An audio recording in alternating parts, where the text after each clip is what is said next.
Okay, so it's now 3 o'clock. So hi everyone. Magandang hapon po sa lahat ng kasama natin dito sa Zoom. And for those who are viewing us via Facebook Live. And welcome to the 92nd installment of the Intramuros Learning Sessions. So for today's topic, today's topic is somehow not so commonly discussed and is frequently overshadowed by its counterpart on land. But this still remains relevant and very timely, especially with the issues that we are currently facing with foreign intrusion and claims over our seas. So, um, just to give you context, apart from being the tourism month, which we in the IA as part of the DOT family is celebrating, the Philippines is also celebrating the Maritime and Archipelagic Nation Awareness Month, or MANAMO, every September. So MANAMO was created by Proclamation number 316 signed by former President Duterte in 2017 to harmonize, integrate, and synchronize programs and activities that will raise national consciousness on maritime and archipelagic issues and policies. So as a maritime and archipelagic nation, we truly have a long and very deep maritime heritage. And I think it is quite ironic that when we speak of the revolution, we seldom think of its naval component. So to give us a lecture today on the Revolutionary Navy, we have Mr. Michael Angelo Cruz, the officer in charge of the Museum of Philippine Maritime History. So let me first go through our house rules again before we begin. Okay. So for Zoom attendees, you may raise your questions via the Q&A button, while for those viewing us via Facebook Live, you may raise your questions in the comment section. You may also opt to remain anonymous when sending in your questions. Also, please be reminded that only those who have successfully registered and viewed on Zoom will be eligible to get a certificate. A feedback form will be emailed to you after the session, and the certificate will be sent within a week. So if you are currently viewing us via Facebook and you would like to join get a certificate, you can still join us here at Zoom. So I'll flash the QR code later. So yun, and finally, please note that this webinar is recorded and the recording shall be made permanently available in IA's social media channels. So again, kung may hahabol pa po dito sa Zoom, to get a certificate, here's the QR code to get your Zoom link. So pa-scan na lang po yung QR code and then please register. And then you'll get your Zoom link. So, okay. So let me now introduce our guest speaker for today. So, Mr.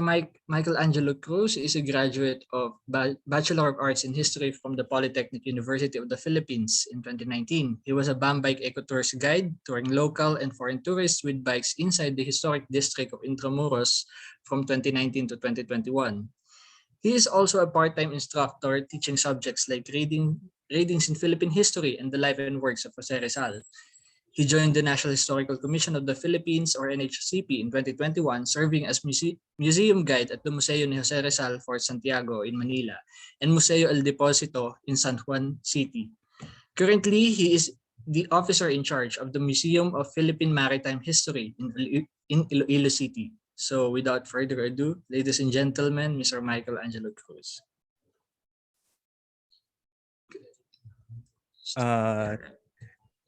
Thank you. Parang medyo maliwanag ata ako. So, let me just fix my camera. Parang liwanag ko ata. Anyways, so good afternoon po everyone.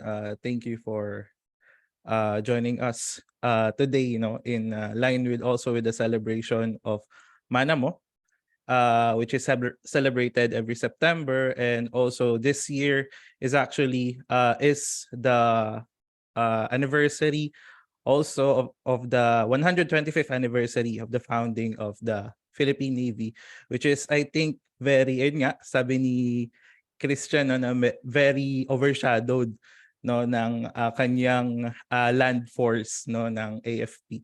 So hopefully this lecture will focus on the starting and the humble beginnings of our Revolutionary Navy, maybe short-lived, since it was established during the Spanish colonial period, or the revolution against Spain, and eventually ended with the surrender of General Emilio Aguinaldo in Isabela, no, which actually ended the Philippine-American War. So let me just share my screen. Okay. And so kita naman yung screen ko. Okay. So the topic or yung title ng ating lecture is To Protect Our Z, Foundation of the Revolutionary Navy. So before we dive deeper, so hinati ko yung lecture into several topics so that we could easily get a grasp kung ano yung overview ng ating lecture. So first of all, we'll tackle the context, no, yung the Philippines, kung ano yung geographic setting ng Pilipinas, and also how essential it is to establish a navy that would support the revolution. And of course, we'll give also a context on or a background on the situation of the Philippines during the last years of the Spanish colonization, and also with the entrance of the new empire, no, the United States.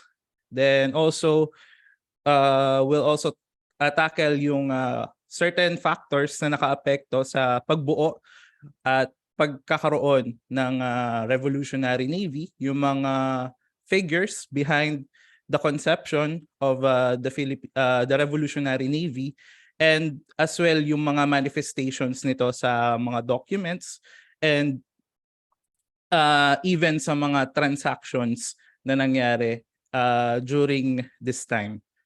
Then, of course, we'll also tackle yung mga events upon the return of Aguinaldo in the battlefield, with the resumption, no, ng revolution natin against Spain after the Battle of Manila Bay. Then also we'll discuss yung Little Flotilla, no, o yung components ng ating Revolutionary Navy along with the ships, and as well yung mga port areas and major shipyards or naval stations. Then, of course, the flagships, the leading ships, no, yung mga naging lead ships ng ating Revolutionary Navy. So also we'll discuss the history, the acquisition as well of these ships. Then, of course, yung towards the independence, the proclamation of independence on June 12, 1898, and the eventual establishment of our nation. And of course, to conclude, the dissolution or yung pagkatigil, no, ng operation ng ating Revolutionary Navy with the surrender of Aguinaldo. So first, let's talk about yung context ng Philippines, no? So of course, very aware naman tayo na yung colonial bansa is, o yung bansa natin is archipelagic and maritime in nation. So meaning tayo ay mga lupain na napapalibutan ng tubig, and very essential talaga yung mga barko, no, and yung mga ships to connect the different ideals, culture, and of course yung story ng Philippines. And probably ito rin yung naging pagtingin, no, ng ating mga revolutionaries that malaking factor din, hindi lang yung control natin sa kalupaan, no, bagkus mahalaga din na ma-secure natin yung control natin sa ating mga passages, no, lalong-lalo na sa katubigan. Then of course in 1896 to 1898, no, ongoing yung revolution against Spain. So it started with the Katipunan, then eventually it was overtook, no, by the revolutionary government of Aguinaldo. Then afterwards, during 1898, dito na rin pumasok ng kasunduan yung ating revolutionary forces, and the Pact of Biak na bato took effect, no, sending our revolutionary leaders like Aguinaldo and other contemporaries such as Paterno, Del Pilar, no, sending them in exile to Hong Kong. So, ilan lang sa mga pictures ng ating mga revolutionary leaders going to Pangasinan before their eventual banishment in Hong Kong. Then of course, dito na rin yung advent of the Spanish-American War, no? Dito na rin papasok of course yung presence ng United States since of course territory ang Pilipinas back then ng Spanish, and it is of course in the interest then ng Americans to of course have or bring the war in the colony na hawak din ng Espanya. So here are some pictures of the US Asiatic Squadron that was sent to the Philippines, no, by the United States, and of course an illustration po of the Battle of Manila Bay. So the second part focuses on the Navy's conception, yung kung paano naisip na i-establish yung ating Revolutionary Navy. So probably it could be pointed, no, na si then President of the Revolutionary Government, Aguinaldo, showed his appreciation of sea power and control. Of course, alam naman natin that Aguinaldo is a native of Cavite, and alam naman natin yung history ng Cavite of being as one or being the Real Astillero or the Royal Shipyard, no, ng colony, and most of the ships of the Spanish Armada was made in Cavite. So of course, being a native, no, dito makikita ni Aguinaldo yung kahalagahan ng mga barko, of course in connecting and especially in defending probably mostly the coastal settlements, no, na controlled ng mga Spanish. Then of course, ano ba yung mga reasons bakit kailangan natin ng Navy? Of course, yung given na yung geographical character ng ating bansa is watak-watak, at ang nagdudugtong sa atin ay yung mga tubig. Of course, para makontrol natin or para ma-seize natin yung mga territories na control ng Spain. So it is essential na maitawid natin yung mga troops natin, no? Gamit yung ating Navy. Of course, yung spreading of ideas and aspirations of the starting nation, mahalaga din ito na layunin ng Philippine or ng Revolutionary Navy. And of course, yun nga, yung mobilizing of troops and armaments, no? So hindi naman kasi laging of course hindi naman laging sapat yung supply ng isang lugar or territory to suppress, no, yung Spanish control. Of course, meron ding necessary tulong na kailangan manggagaling sa ibang lugar, and malaking factor yung Navy to of course to supply troops and ammunition, no, to the fighting forces of the revolution. So also manifested yung want, no, ng ating republic to establish a navy. So in fact, stated doon sa translated version in English ng Biyak na Bato ni na Isabelo Artacho at Felix Ferrer, base sa article number 33. So highlight natin. Ayan. So a navy shall be created for the protection of the coast of the Philippine archipelago and its seas, and also Secretary of the Navy shall be appointed afterwards, no? So dito pa lang manifested na yung desire din na hindi lang sa land magiging organized yung ating mga troops, bagkus, no, pati sa ating mga katubigan to protect the coast of the archipelago, no, essential yung Philippine Navy. Then also in the transactions between the then consul of the United States in Hong Kong, Consul Wildman, no, sa ating mga purchases for the resumption of the revolution, ayon kay Aguinaldo in his true version of the revolution, no. So meron daw tayong pinurchase bukod sa mga armaments, no, or yung mga supply ng bala, is meron din tayong steam launch, which is parang a small boat na na purchase for $15,000. So yung steam launch na ito, yung magpapabilis or yung pinaka-supply boat na magdadala ng mga pinurchase nating mga armaments from Hong Kong going to the Philippines. So if I'm not mistaken, ipinangalan itong Abby, no? Yung steam launch na Abby. So included din yung steam launch Abby doon sa Little Flotilla, no, ng ating Revolutionary Navy.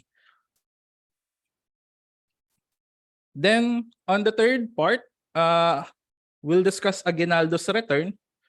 So before pa makabalik si Aguinaldo, no, there were already negotiations, no, in Hong Kong while he was in exile.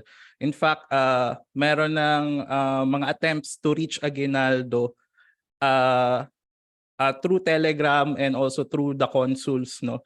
And ang sinasabi na nakikipag-connect sa kanya is si Admiral Dewey, no. So but let's take a step back bago makarating si Aguinaldo. Ano ba yung nag-pave way? Ano ba yung naging kumbaga parang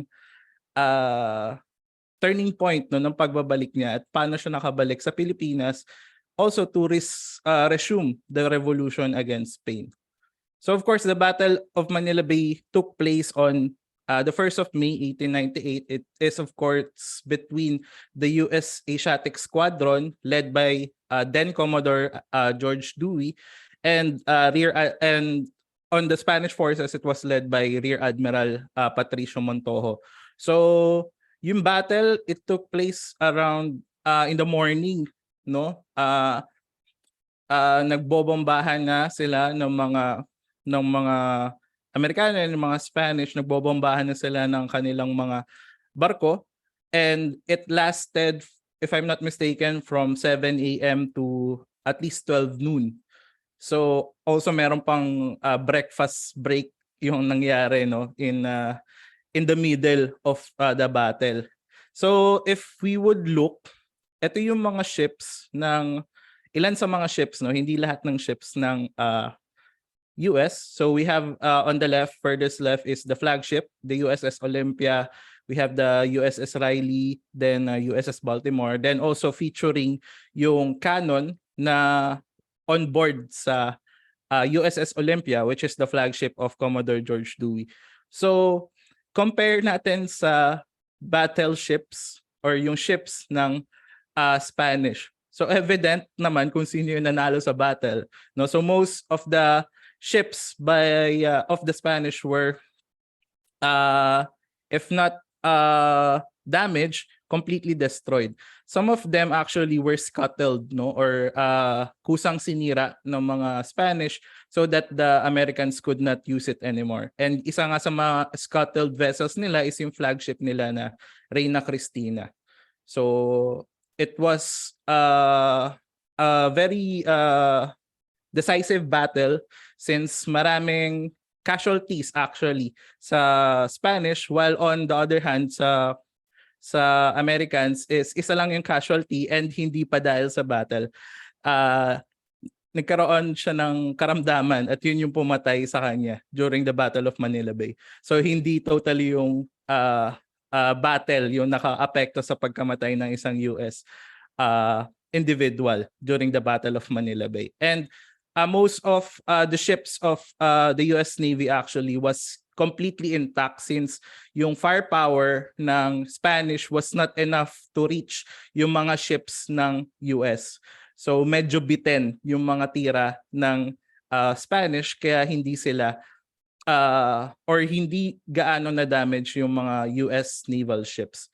And also on the land, evident din yung damage brought by the US naval fleet. So ito yung ilan sa mga photos on the ground, no? So a battle damage on Spanish barracks and also on a church in Cavite. So upon the conclusion of the Battle of Manila Bay, a week after, on May 7, si Aguinaldo ay narinig yung balita of the success of Commodore George Dewey, and he wanted to return actually since ina-encourage din siya na bumalik sa Pilipinas to resume the battle against Spain, and yun nga with oral promises, no, that the US would support the conquest of Aguinaldo. And eventually 2 weeks after, by 19 May 1898, Aguinaldo successfully returned to the Philippines.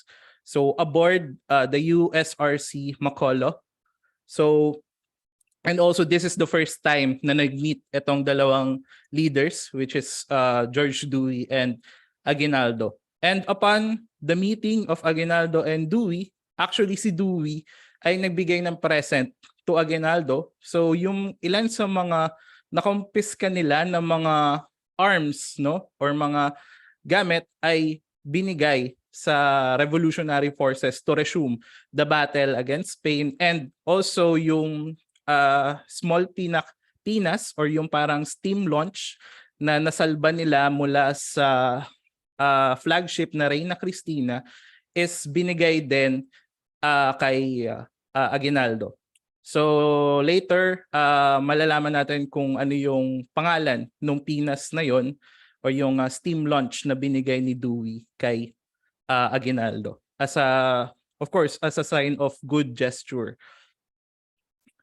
So on the fourth installment, no, we will discuss yung little flotilla. Ano yung little, no, maliit, tapos flotilla meaning small fleet. No, so sobrang liit ng fleet natin, but of course, hindi rin naman natin masisisi since of course we're an emerging nation in battle with a Spanish established colony. No, so hindi mo masisisi na very maliit lang talaga, no, yung ating revolutionary navy. And of course, not all of our ships were fitted for war talaga. No, it is either a steamer meant for cargo talaga, or hindi naman kaya yung mga maliliit lang talaga na mga gunboats. So interestingly, actually, while searching on the topic, I stumbled upon a file or a video rather called Aguinaldo's Navy. So ito yung isa sa mga top searches if you'll go to Google. If you search Aguinaldo's Navy, ito yung isa sa mga top searches that came from the US Library of Congress. So let's watch this I think 20-second reel or video. So I'm not sure if this is a mockery, no? Since ipinapakita dito sa reel, based sa description, is yung mga traditional boats, no, na makikita sa Pasig River. But the title of the clip itself was Aguinaldo's Navy. So let's ayun, no? So ayun yung title, Aguinaldo's Navy. So I'm not sure if it's a mockery by the US since it was shot in 1900s, no? So I'm not sure if this is a mockery or the actual, no, flotilla of Aguinaldo's Navy. Pero let's see kung ano ba talaga yung bumubuo sa flotilla ni Aguinaldo. So yung mga gift and donation ng mga barko, of course, we have the pinas coming from Commodore George Dewey, no, yung Pinas Magdalo, yung steam launch na galing sa Reina Cristina. Then we have steamers coming from prominent families from Batangas such as Don Leon Apacible and Doña Gliceria Marelia Villavicencio of Batangas, no. So here there are some of the prominent families that donated some of their private ships to the revolutionary cause. So we have the steamship Bulusan, Balayan, Batangas, Don Francisco, Purisima Concepcion, Taal, and Taaleño. So yan yung ilan sa mga steamers na bumubuo sa ating revolutionary navy. Then of course we have the purchased one, the Abbey na galing sa Hong Kong. So ito yung na-purchase for $15,000 na maghahatid ng mga purchase goods coming from Hong Kong. Then we also have captured and seized vessels. So isa sa mga pinakamalaki na na-capture ng revolutionary forces was the Compañía de Filipinas, which is actually a steamer of the Compañía General de Tabacos.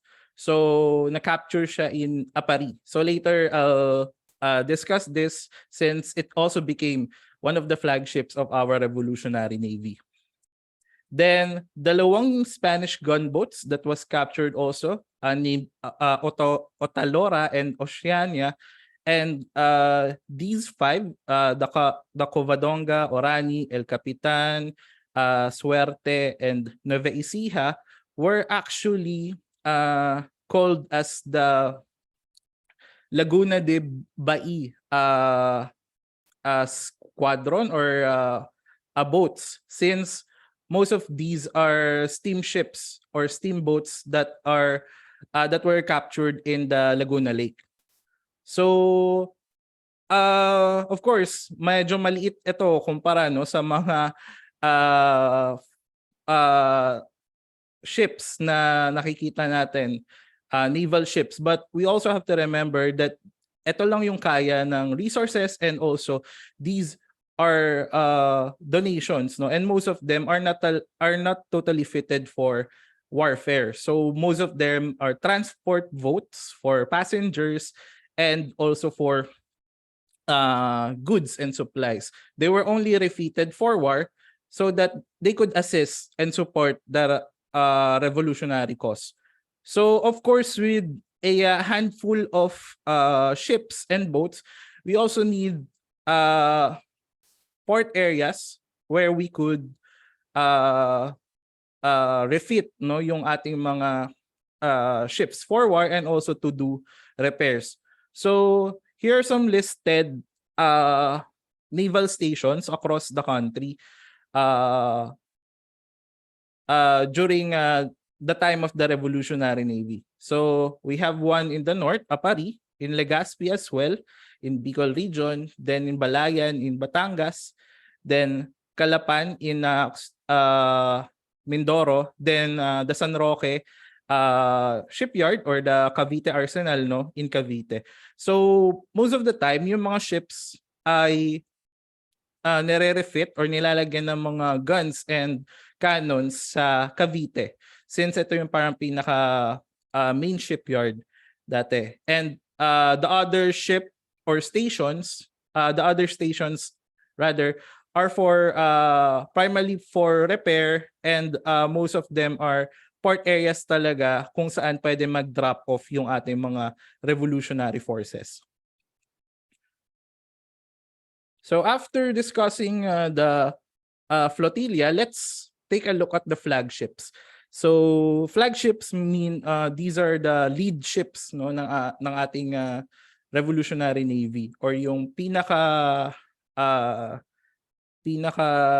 kinikilala, no, na sasakyan ng pinakamataas na leader ng hukbo, no? So yun yung mga flagships. So ang kauna-unahan, believe na flagship ng Revolutionary Navy is the Pinas Magdalo. So yung Pinas Magdalo was the steam launch that was given by Commodore George Dewey to Aguinaldo upon his return.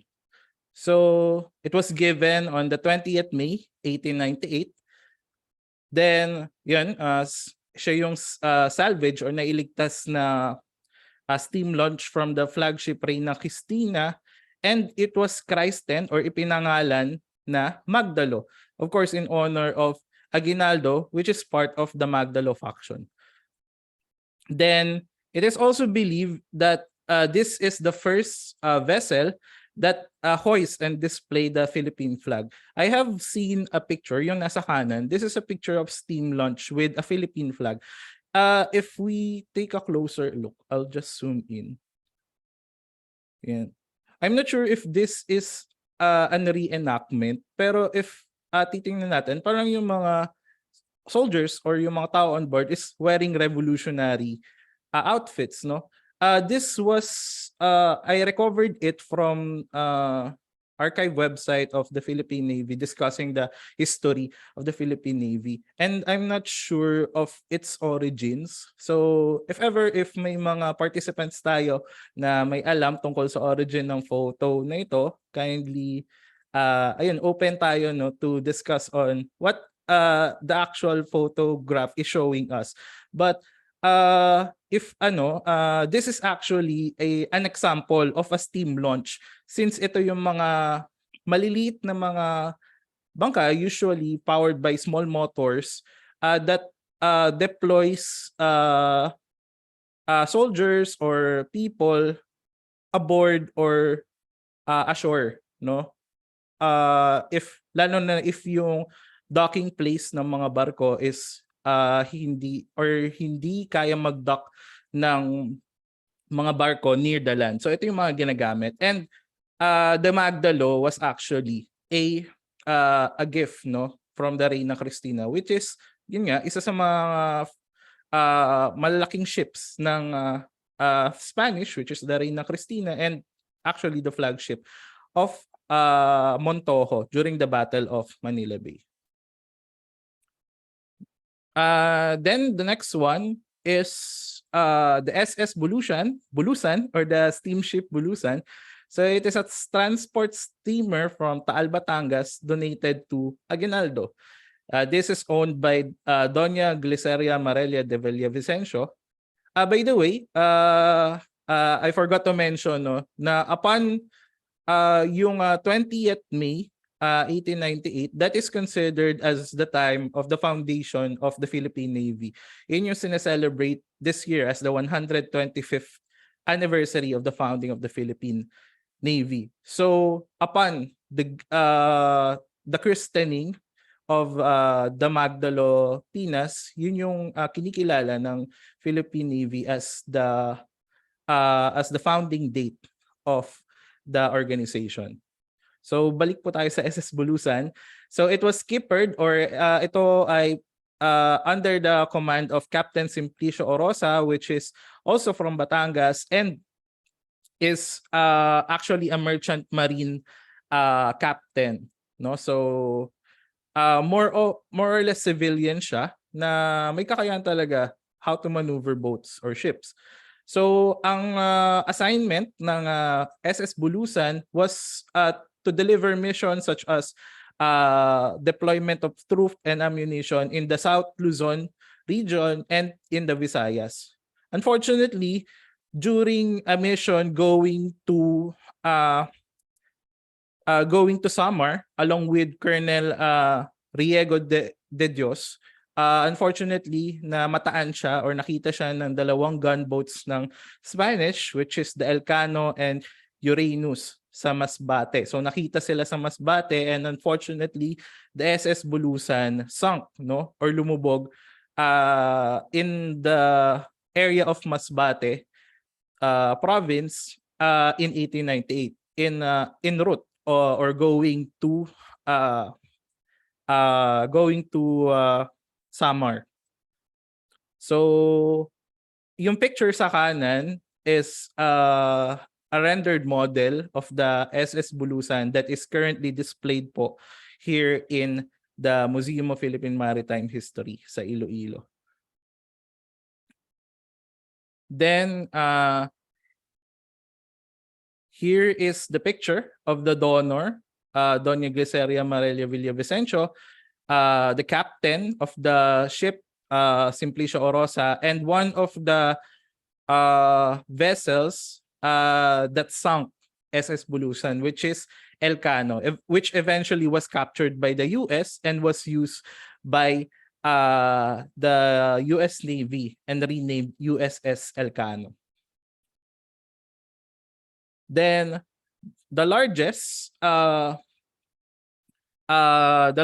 flagship of the Revolutionary Navy was the Compañía de Filipinas, or simply known as Filipinas. So actually, it's a 900-ton steamer owned by the Compañía General de Tobacos. and it was captured on July 5, 1898 by Filipino crew led by a Cuban officer, Vicente Catalan. So actually, this happened no after the Battle of Manila Bay, since they were dispatched no before the arrival of the Americans, and binalaan nga sila dahil namamataan nga yung mga Americans in the coastal region of the Philippines, no? So kaya medyo nag-reroute sila, and eventually napunta sila sa Apari. Upon reaching Apari, no, going back to Manila on July 5, 1898, dito na nagkaroon ng mutiny, and most of the Spanish officers were killed no during this takeover. And the ship was eventually run by Filipino crew, which is led by Vicente Catalan. So Vicente Catalan actually declared himself as the admiral of the Navy upon the capture of the vessel. So, and when they reached Cavite, it was refitted for war.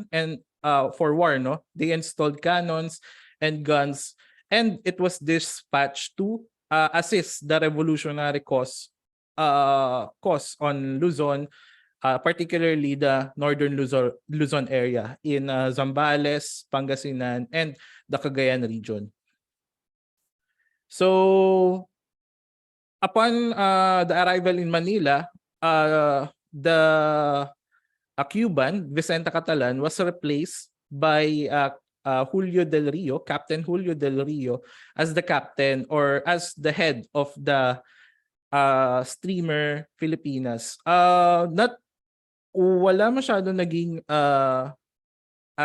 sources discussing on what happened to Vicente Catalan afterwards, no, or after the takeover of the Companya de Filipinas.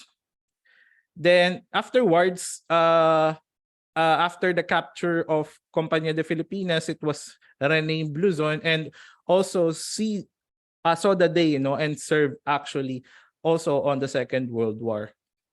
So this is the picture of Companya de Filipinas. So upon reviewing of the photo, natuwa lang ako kasi if we look closely, no, yung background niya is actually Intramuros. So probably these are the old bell towers of the Santo Domingo Church near the Pasig River. So ayan, a photo for reference. So here's the name, Companya de Filipinas, of the ship. So at least na-relate natin sa Intramuros yung lecture natin. Then of course, towards the Declaration of Independence and Nationhood, of course, malaki yung naging role din ng Revolutionary Navy in support of the land forces. So the Navy's contribution, of course, they provide support and firepower to take control Spanish-controlled territories, especially yung mga coastal regions, since yung mga Navy yung nagpro-provide ng bombardment or fire support to weaken the defenses of a Spanish-controlled garrison or territory. And of course, yung mobilization ng troops and supplies to different parts of the country. Of course, hindi lang naman ang laban ay wala lang naman sa Luzon. Of course, they needed to deploy troops or to gain troops, no, coming from different parts of the island, which were successful in accomplishing mission to take control of Spanish territories. Then, of course, this also served as a virtual caravan to spread the idea of independence and nationhood beyond the Tagalog region. So, of course, naging messenger na rin siya, no, nung ating aspirations as an independent nation, no, malaya sa control ng kahit anong power, and of course yung eventually yung pagtatatag natin ng isang bansa, no, or ng isang pamahalaang pinapatakbo ng mga Filipino. Then, actually, pinag-utos din ni Aguinaldo on the 1st of September 1898 na yung mga Filipino vessels should hoist, no, or should display the Philippine flag. No, hindi lang, if I'm not mistaken, ito ay uh, hindi lang para sa Revolutionary Navy natin, bagkus yung mga pati yung mga ships, no, na nagko-conduct ng trade for or on the territory of the country, no. And the first one to execute nga yung order is yung flotilla natin, or yung yung Revolutionary Navy.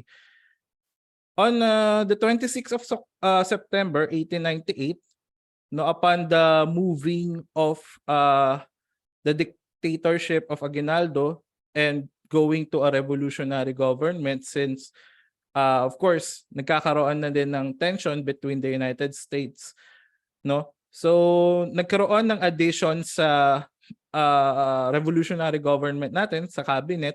So nagdagdagan yung mga secretaries and director, and one of them is sa nadagdag is yung Naval Bureau, and yung na-appoint na director ng Naval Bureau was the Merchant Marine Captain Don Pascual Ledesma. So he was appointed on 26 September 1898. So actually, yung title na director is equivalent to a general.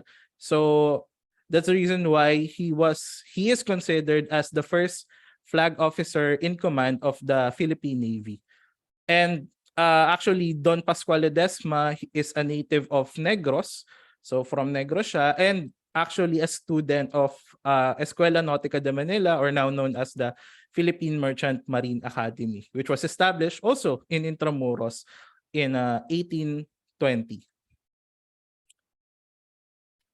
So towards the conclusion, or towards the end of the lecture, of course, we also discuss the dissolution o yung pagkakawatak-watak, and also yung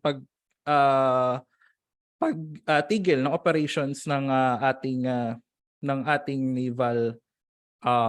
naval force or Revolutionary Navy. So of course, with the tension with the United States, actually, as early as September 1898, yung launch natin na Abby, yung na-purchase natin from Hong Kong that will deliver the armaments to the Philippines and the Philippine Revolution, was actually captured by the USCR Macolo. Kung ano yung naghatid kay Aguinaldo ay siya rin yung nag-capture sa Abby, no? As early as September 1898, and wala pa yung Filipino-American War, no? And alam naman natin, during this time, yung mga vessels ng ating flotilla ay nagdi-display na rin ng ating Philippine flag. And upon October 1898, Admiral Dewey ordered the confiscation of steamers, no, and launches flying the Philippine flag, no. So ito yung isa sa mga step din, no, ng US Navy to weaken our flotilla, no, and confiscate. Usually kino-confiscate nila yung mga launches and yung mga steamers so that they could still use it, no, as part of their naval force. So here's a picture of the USRC Macolo. Then towards the Philippine-American War, of course, with the outbreak of the Philippine-American War on 4 February 1898, yung flotilla natin, no, ay of course, it was pursued by US forces, no? And alam naman natin kung gaano ka-dominant yung US Navy. We saw how, since the US is an emerging power, no, and we saw yung prowess niya, no, yung power niya during the Battle of Manila Bay.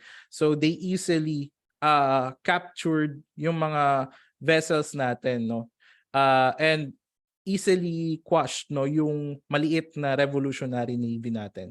So by the end of 1899, most of the remaining ships and launches of the revolutionary navy was seized, and the last ship that was captured by the US Navy was the Don Francisco on December 1899, and it was captured on the Olongapo, Subic Bay area. Then afterwards, by the end of our by the first quarter of 1901, the nation heard yung capture and eventual surrender ni General Aguinaldo to the Americans. So here's a picture of Aguinaldo with Brigadier General Frederick Funston, yung nakahuli sa kanila sa Isabela. Yeah. So with the capture of Aguinaldo, this eventually ended the run of the First Republic of the Philippines, and of course, with the bodies along with it, including our Naval Bureau. Here's some. So Aguinaldo was captured and in Isabela and was sent to Manila aboard the USS Vicksburg. So here are some pictures of Aguinaldo boarding the USS Vicksburg, and also Aguinaldo on board the USS Vicksburg upon or during his en route to Manila to officially surrender to the higher officers stationed in Manila.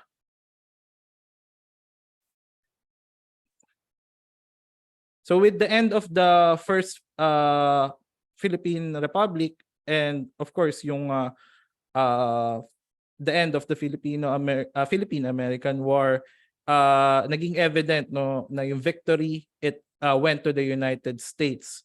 And of course, this also started na yung American colonization, and of course yung development ng ating mga facilities.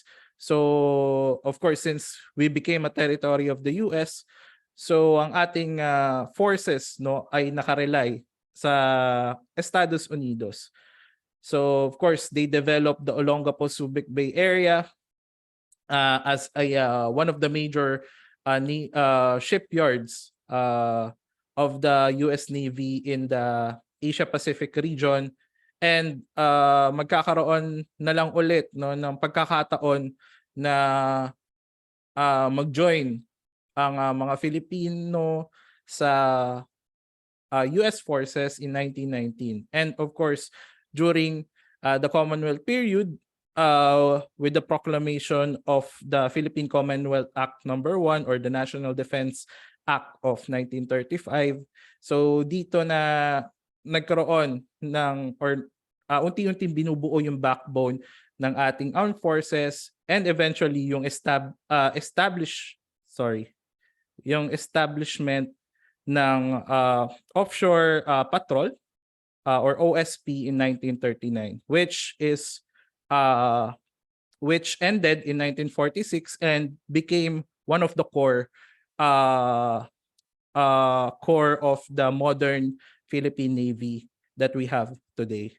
So I end the lecture with the picture of the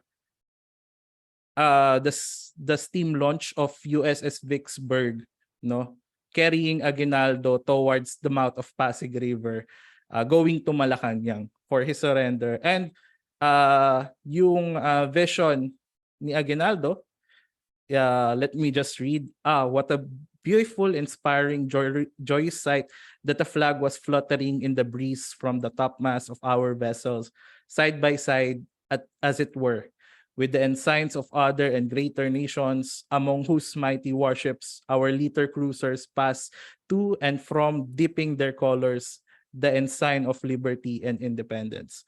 So hopefully, yung ating Navy is also, of course, alam naman natin yung sitwasyon ng ngayon.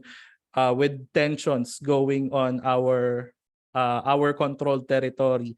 So hopefully we would see the day that our Philippine Navy is venerated and also respected by the nations of the international scene. So maraming salamat po, and hopefully ay may mga naibahagi po akong kaalaman sa ating mga manonood ngayong araw. Maraming salamat po.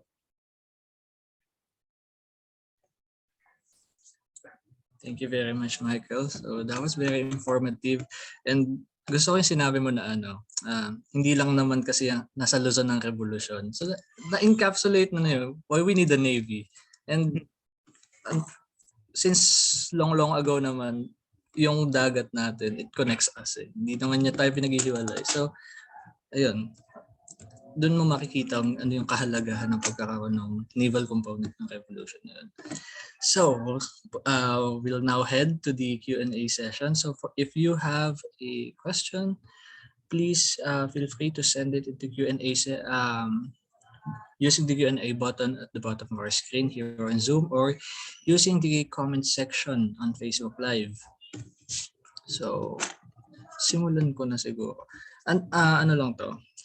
I was just wondering kasi nagkaroon ba na reclassification ang Revolutionary Navy doon sa Magdalo? Kasi of course, when you say Pinas, it denotes a mothership eh. Kasi ang Pinas, parang ano lang siya eh, accessory component na isang mas malaking barko.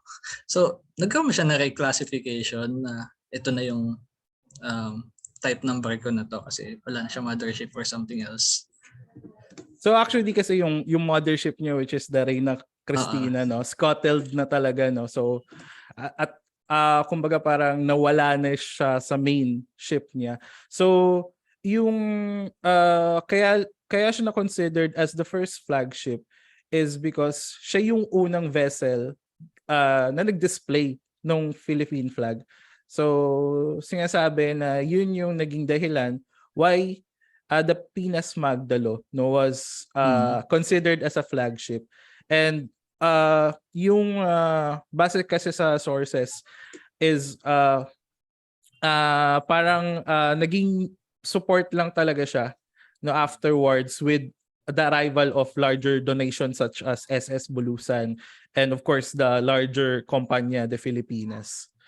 So yun, but still in action, no, probably in support of transportation in the inland water since it's a small vessel, so probably could traverse yung mga rivers, no, and other inland waters. Okay, in connection with that kasi nagkaroon ba ng classification nung dumami na yung barko, nagkaroon ba ng classification system sa Revolutionary Navy? Kasi sabi mo nga hindi naman talaga warships yung ginagamit. So parang ayun, yung Magdalo ba did it stay as Pinas yung classification niya? Or kasi may sinasabi si Aguinaldo nung sa huling slide na pinakita mo, it says little cruisers. So may mga ganun bang gunboats, cruisers, may ganun bang designations?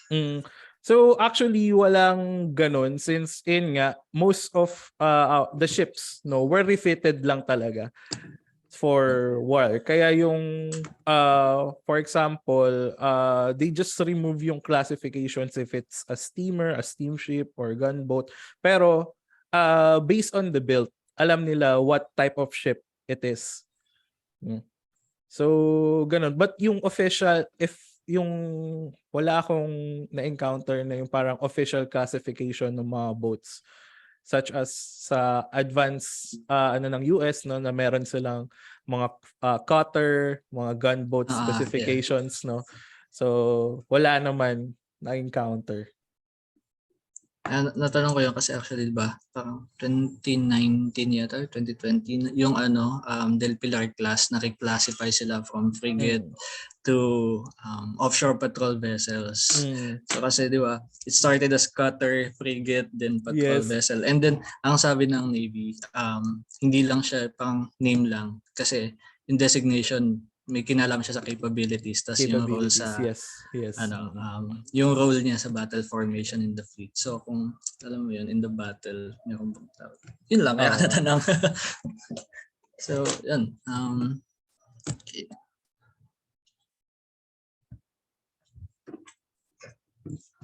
You were saying kanina the guns were refitted in Cavite.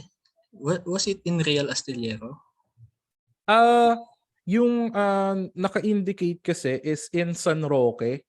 So probably hindi siya sa mismong Real Astillero.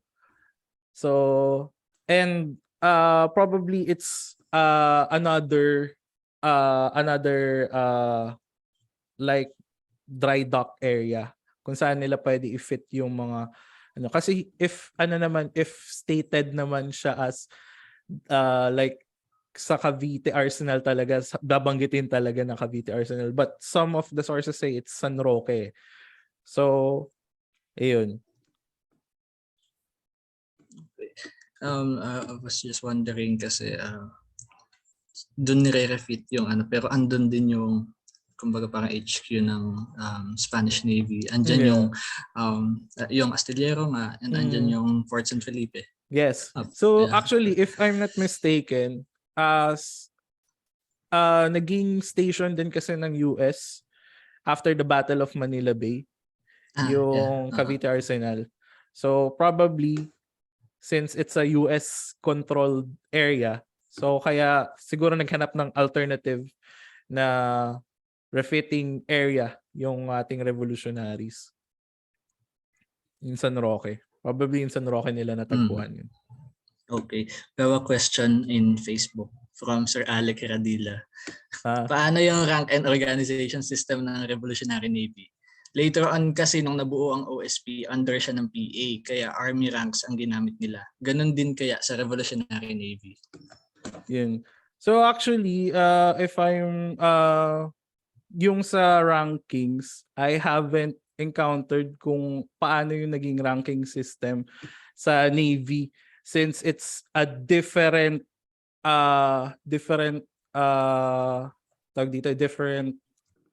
branch, no, or section sa revolutionary government.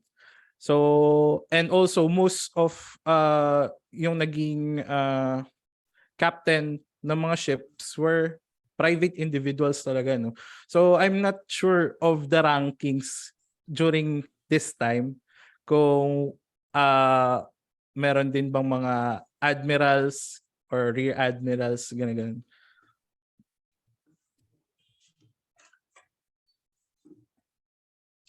Okay.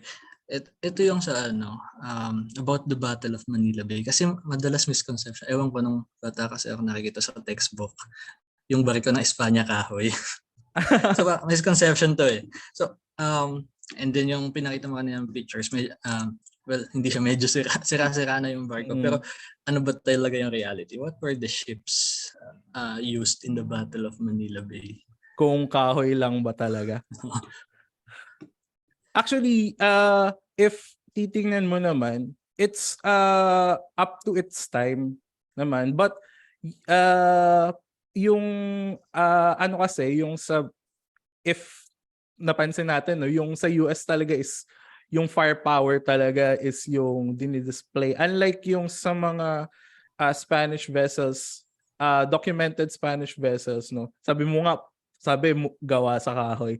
But it's actually mga steamers na din talaga siya, no? So and also meron kasi usually may mga mast pa din yung mga ships during this time since as an alternative pa rin, no, that the ships could still be powered through sail, no. So probably yung misconception is baka sa mast, no, since yun yung mga kahoy talaga na part. But it's an alternative way to power the ship, lalo na if it's kumbaga tinitipid yung coal na gagamitin sa pagpapatakbo ng vessel. And ayun. So yun, siguro hindi siya purong kahoy. May components pa rin siya na kahoy, but hindi siya purely kahoy since steamers na din talaga siya. Pero yun kasi yung widely spread na misconception, di ba? Parang yung US steel ships, tapos Spain, kahoy yung gamit nila sa Manila Bay. Pero Ayan, kung titingnan natin, di ba, ang gamit nila. May mga, ang sa Spain din naman, mga dalang protected cruisers, unprotected cruisers, di ba? These are steel Mm. ships, eh, no? Steel ships. May classifications na din sila kung ano yung mga ships na yun eh. Okay, meron tayo ditong question. Were all steamships were all ships steam powered? The picture of the SS Bulusan had a paddle on the side. And were the Spanish vessels towed and scrapped after the Battle of Manila Bay or simply sent to the bottom?